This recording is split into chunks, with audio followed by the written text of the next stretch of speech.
Okay, so my name is Theo Lawson. I'm your lecturer for this particular session of History of Lagos, or parts of History of Lagos. I would like to first of all address this map, which was drawn in 1885. It was drawn by a certain W.T.G. Lawson, native of West Africa, Assistant Colonial Surveyor of Lagos. So this was the first most concise map of Lagos ever made. Most concise. So it shows here from that side of the race course, which is now your TBS, Tafawa Square. And just down from there is the prison, which is where we are today. This is Freedom Park, which sits on the site of the old prison. You had the Colonial Hospital, which is your general hospital today, and the Governor's House, Governor's Lodge, which is now the Presidential Lodge here. So you had the Presidential Lodge, they had the church, which is here, they had the hospital, they had the prison. So the governor controlled this area here. And he had all his subjects, the British merchants, all established along this area called Eyigbeti, which is Lagos Island, the marina side of Lagos Island. And beyond that, this line here, which is like Bushiri and so, cut off the colonial interests from the native interests.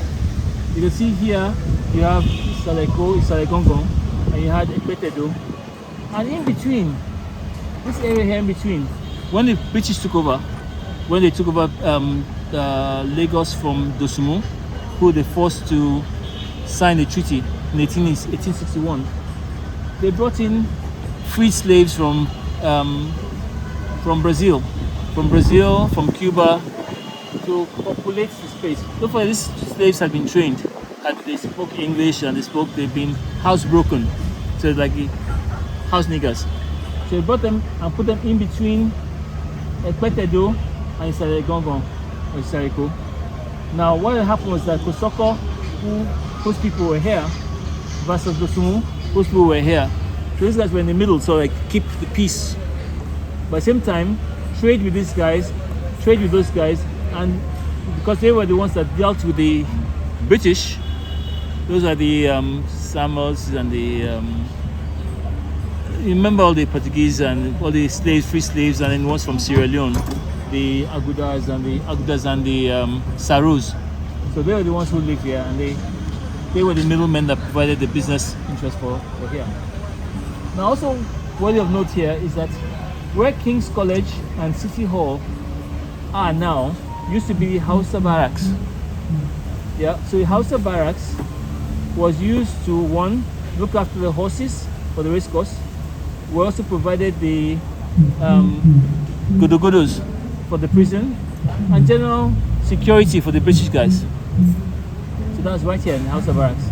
And then like here, Portuguese Town, like I said, Portuguese Town, and then into Okekpopo, where the free slaves were established to look after the natives to make things easier for trade, because the natives were not speaking their language, and the free slaves were the ones who they used to translate. Okay, so now because this area started getting congested and the prison became, this whole area became rowdy, became this Hausa Barracks that's here became a slum. The British now decided that okay, and then this area became no longer adequate for the British interests. So they started looking at exploring this area, which was a swamp then, but this is Ikoyi. Remember now, this Ikoyi was just part of this whole Lagos Island. They had a cemetery all the way out here at the end of Louis Street. This is a cemetery here, small space here. But this is the Bushiri Road that goes into Ikoyi. Now let's put this map here. In 1910, this map. So in 1910, Lagos had become a bit more developed than it was then. The race course had been developed better. This was 1885, this was 1910. 1900. 1914. So the polo club had been defined, or the race course had been defined a bit better. Then at the same time, when the British were started establishing themselves more, they started bringing in diseases. So all these areas were areas that were suffering from yellow fever. So they brought all the diseases in, and they had to establish the what's it called?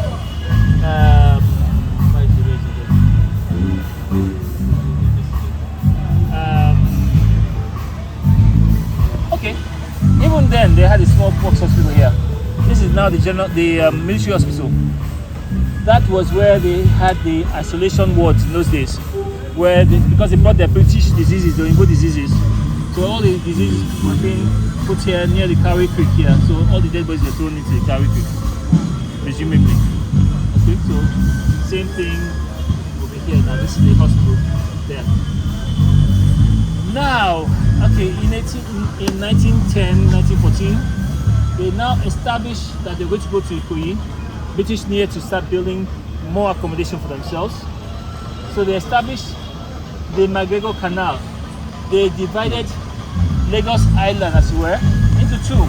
So they had Lagos Island and Ikoyi Island. So this, from this line here, was Ikoyi Island. And started planning out their area. But what's the first thing they had to do? They had to establish security. So they put the moats here. This canal served 3 or more purposes. One, to drain the swamp. All this area was swampy. So to drain the swamp, they could direct all the water into this canal to be taken to the lagoon here and this Kawi Creek here. Okay, this is the Kawi Creek.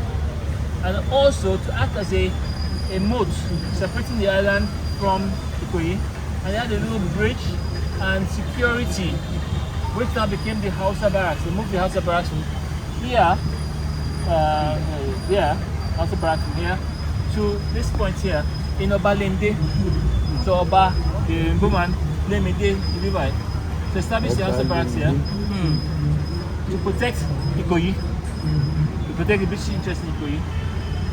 And so this is the cemetery which was here, now became bigger. So you can also imagine that the British were thinking that if there was ever an uprising and the natives tried to attack them, this would be the killing fields. So there's also a cemetery there, so the barracks was here, so this protected them. They had guns, they could shoot all the natives, and this was like a buffer zone between the natives and the new Ikoyi. So now that's which other purpose is this? Okay, was drain. Can you tell us where McGregor Canal is today? That's under the bridge now. Under this, it's now a gutter. Under the bridge. Under the what kind of that cuts through Obalende. Obalende bridge. That's more gutter. Under the bridge here too. You know, the big canal was like a big canal. They now cut it into gutter. Yeah, this will. Now also the other purpose was to, when they brought goods from the hinterland. But when these guys, when they expected those guys, when they brought goods, to get them quickly to the port, instead of going all the way around here to come here, they just got a quick shortcut.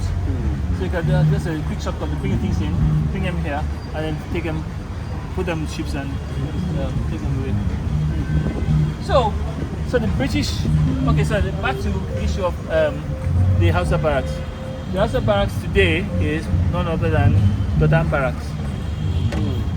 So that's why it's called Dodam barracks, the Hausa barracks. So, and that was established there as protectorate for the English.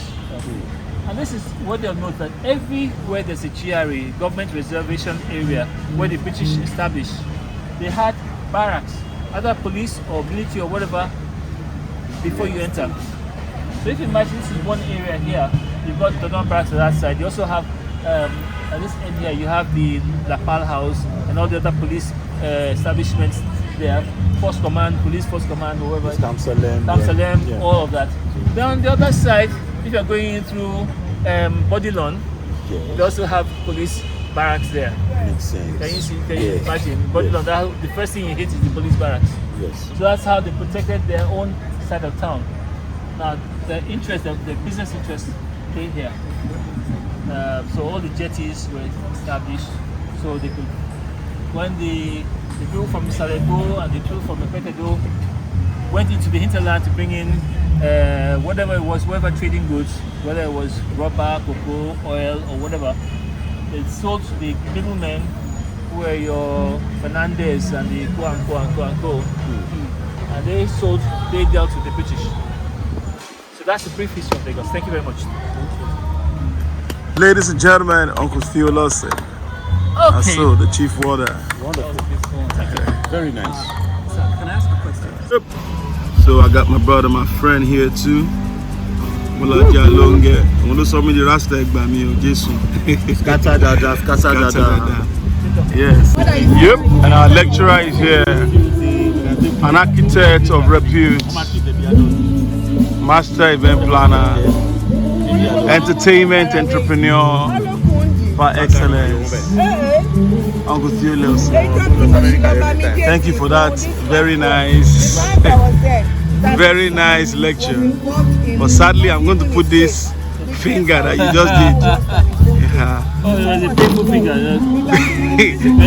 God don't catch you. Very painful. God don't catch you. This is not Chris Rock or Will Smith matter.